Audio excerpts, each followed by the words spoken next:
Today, I'm going to show you exactly how I made this sticker, the apps I used when I designed it, and also the company I went through to print this in the end and get this amazing result. So stickers are so much fun. I absolutely love to make them. And recently I redid my logo. You can check out a video at the top of the screen where I built this logo in Procreate Dreams and animated it. Thought it was really fun in the end. Go check that out. But I decided to get some stickers made as well. I'm eventually going to have one on the front of this little workstation that I have here. Let's break down exactly what we're going to be looking at today. I'm going to show you the app that I designed the logo in. I'm going to be showing you the app that I built the logo in as a vector. I'm also going to be showing you how I exported that. I'm going to be showing you the company that I used to be able to see what these stickers might look like in the end and who I eventually ended up printing those stickers through. And I'm going to give you some tips and tricks along the way for things to look out for if you're going to go and create your own stickers. All right, let's jump straight into today's video and look at the program that I used to actually draw and design this logo. And that program is Procreate. If we have a look at the screen here and I drop down my layers panel, there's quite a lot going on in here. I've run through a few different ideas as I've gone along as well, but in the end, I actually decided to rework one of my old logos. You may have seen this logo on my channel before. This was pretty old. I actually did it for a mural back in the day, and I really loved it, but I thought it was time to refresh that and go with something a little bit more modern and something that would suit the channel moving forward. So what I've done is I've sketched over the top of that, and let's see what I've come up with. I've kept the original layout and the idea of those tools going through the skull, but I've revamped it a bit. I've brought it more into a neo-traditional sort of vibe. I've kept it very bare, just line work here, but overall I really like it. I think it definitely describes me as an artist, and I think it just really suits me moving forward with this channel. I decided to not go for color because I did have an animation in mind for this. Again, check out the top of the screen where I animated this in Procreate Dreams if you want to know about that. But I did want to keep it really simple. I wanted to keep it about the actual message that this sticker or design or logo was supposed to get across, and I think I did exactly that. I had some really nice additions in here with a lot of these accent lines here. And I also decided to revamp the tools that were coming through the skull. And then I wanted to have some really simple text. I wanted the skull to be the main focal point and have some nice bold text around that. So what I've done is I've gone ahead and created rocket design across the top arc here.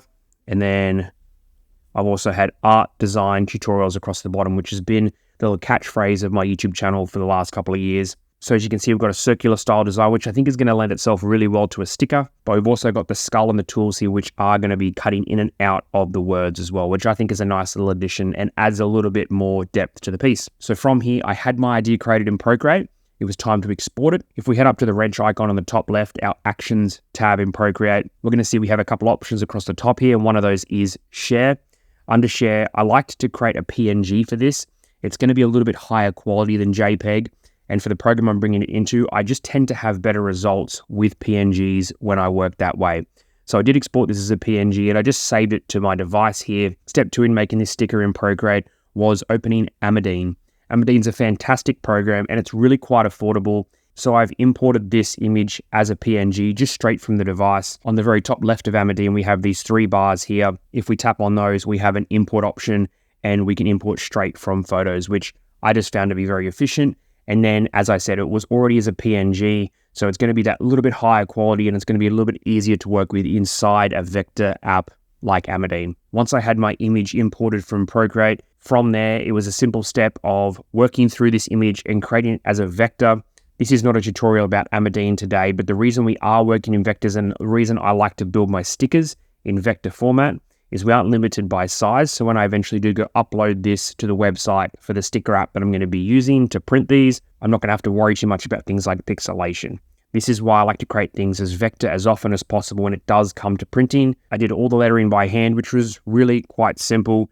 And then I came through and just did everything on its own layer. So I did the skull, I did each brush tool, and I did the letters as well.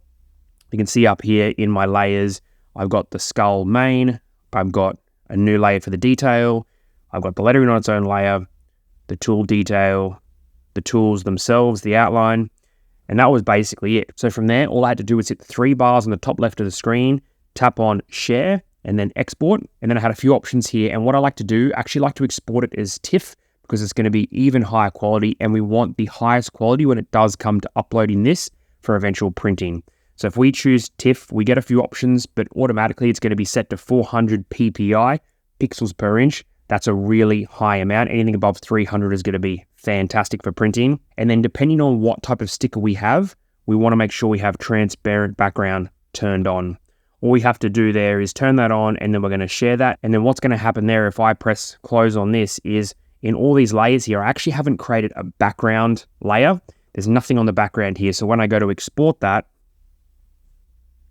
if I turn on transparent background, everything that is created on the layers there, that's going to be exported, but it's going to be exported in this size here.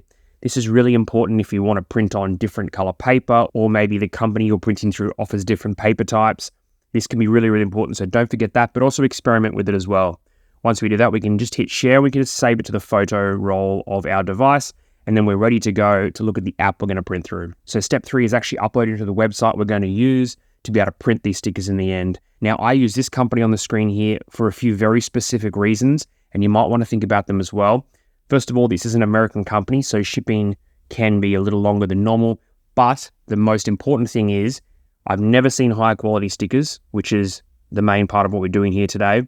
I get to preview my sticker before it's even printed, so I can pick up on anything that's wrong, but I can also see other options, which I absolutely love. But also the options that I have are really, really varied. So many paper types, so many options when it comes to different amounts and how much that's going to cost. Let's have a look at what it looks like. We can tap on custom stickers here, and then we're faced with this down the bottom. Now this is really cool. We can have rounded corners, we can have circles, we can have square stickers, or we can also have contour cut. Now this is going to be really important to allow you to create stickers which is cut around certain elements of the design around the outside. It's not going to be set to these predetermined shapes, which is what I usually go for, especially if you're going to create some really cool shapes and designs with your stickers. We also have size here, so you can go through, pick one of these, but you can also do a custom size.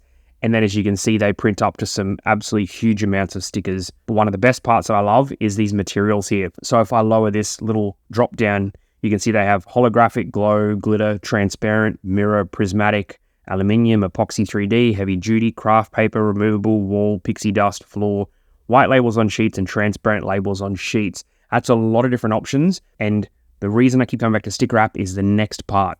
If I tap upload file here, I'm going to get an option to choose from my photo library. I'm going to go ahead and choose that, and we'll see what options we get. I found the image in my camera roll here, and when I hit done, it's going to upload that. And the next screen, we're going to see an actual preview of what our sticker is going to look like. Now, as you can see here, I've chosen contour cut, but I can actually go ahead and change some options on the right here in these menus and see what happens on the left. Let's go to cut line, and let's tap on small. Things are going to adjust a little bit, and you can see it's made it a bit smaller. Go medium here, it's going to be even wider, or I can tap back on small. Maybe I like the small contour cut. I think that's going to be pretty good. From here, I add it to the cart, we add our address in, we pay for the shipping and the whole order, and it gets shipped out. And then about a week later in Australia, we're going to have our stickers in a package in the mail. Alrighty, I've already opened this because I was too eager to get in and see what they look like, but they do arrive in a nice durable plastic bag, which is all enclosed, which will mean that even if these were left outside in the rain, like mine were, nothing's going to get inside this because it's also going to be inside a shipping package as well. For this one, I got the largest size they make in stickers.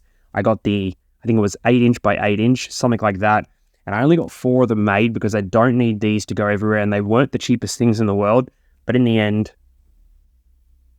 this is how it turned out. Now, as you can see here, I've got a few sections like the tools and the teeth, which I actually removed when I was working in Amadine. I created a white background across the whole entire piece, and then I removed those sections before I exported it, and I exported it as a TIFF without the background because the white in this design wasn't part of the background. Just like the font, just like the skull, all of that, it was its own layer, so it doesn't count as a background. That way I was able to remove parts out of it, and then I was able to get this really cool holographic effect by removing certain pieces. In the end, I couldn't be happier with the 4 stickers I ended up getting from Sticker App. They're absolutely high quality. They're going to do such a great job. One is going to go on the front of this little workstation here. I think of a few cool things to do with the other ones, but it's just nice to have some really big logos for the channel, which I can end up doing a few cool things with the end. That's the process I go through to make these stickers. I've printed many, many stickers through Sticker App, and not once have I ever received a bad result from them. This is definitely not a sponsored video as well. They have no idea I'm making this video. I just wanted to show you the process I use to make stickers and the results that I always get from this fantastic sticker printing company. That's going to do it for today's video. If you've got any questions about the sticker making process, please leave me a comment down below. I encourage you to order, get out there, try and make your own stickers if you want, because it is such a fun process and it is so cool having something you can stick anywhere you like that's your own design. Get out there, create some stickers, have some fun, and I'll catch you in the next video.